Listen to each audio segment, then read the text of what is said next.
Hi friends, आज हम English grammar की दुनिया के ऐसे दो खास प्रीपोजिशंस के बारे में पढ़ने वाले हैं जो कि स्टूडेंट्स के मार्क्स को छीन लेते हैं या फिर उन्हें बहुत कंफ्यूज कर देते हैं।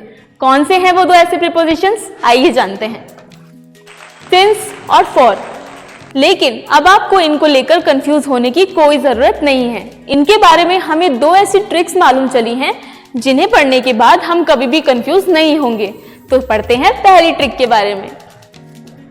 आप इसे ऐसे भी समझ सकते हैं कि जो सिंस है वो मैथ्स में बहुत ही वीक होता है, यानी कि इसके मैथ्स में 0 मार्क्स आते हैं, इसे कैलकुलेशन करनी नहीं आती। और जो फॉर है वो मैथ्स में 100 आउट ऑफ 100 मार्क्स लाता है, यानी कि बहुत इंटेलिजेंट है भैया मैथ्स में। कैसे पढ़ते हैं। सिंस सिर्फ और सिर्फ पॉइंट ऑफ टाइम को बताता है बिना किसी कैलकुलेशन के, यानी कि 5 o'clock, 1985, 2 PM। यहाँ पर सिर्फ हमें टाइम बताए हैं, कोई कैलकुलेशन नहीं करी है। अब आते हैं फॉर की तरफ। फॉर बताता है पीरियड ऑफ टाइम को, यानी कि पूरी कैलकुलेशन करने के बाद, जैसे कि hours, weeks, years, months, minutes, seconds.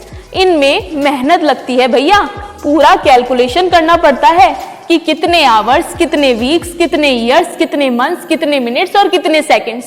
ठीक है, तो सिंस बताता है पॉइंट ऑफ टाइम को बिना किसी कैलकुलेशन के, और फॉर बताता है पीरियड ऑफ टाइम को कैलकुलेशन करने के बाद। अब पढ़ते हैं दूसरी ट्रिक के बारे में।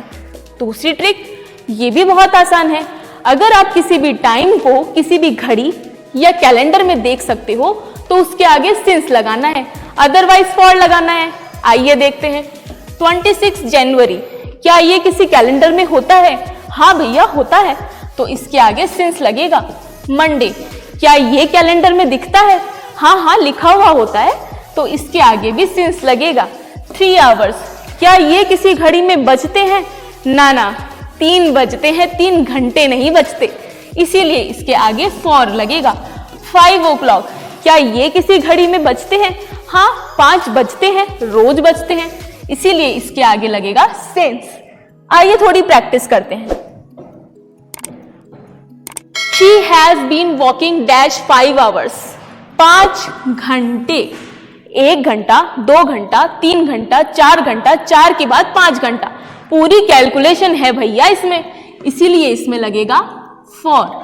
We have lived here dash 1985, ये क्या, यहाँ तो कोई कैलकुलेशन नहीं करी, बस टाइम बता दिया, इसीलिए यहाँ पे लगेगा सिंस।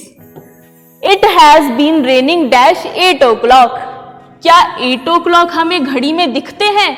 हाँ दिखते हैं, इसीलिए यहां पर आएगा since. The boy have been playing dash 2 weeks, 2 हफ्ते, क्या 2 हफ्ते किसी कैलेंडर में दिखते हैं? नहीं दिखते, इसीलिए यहां पर आएगा for. I have not met her dash last Tuesday, इसमें नहीं, ये मैं नहीं बताऊंगी, इसे आपको नीचे कमेंट सेक्शन में बताना है। ठीक है, थैंक यू।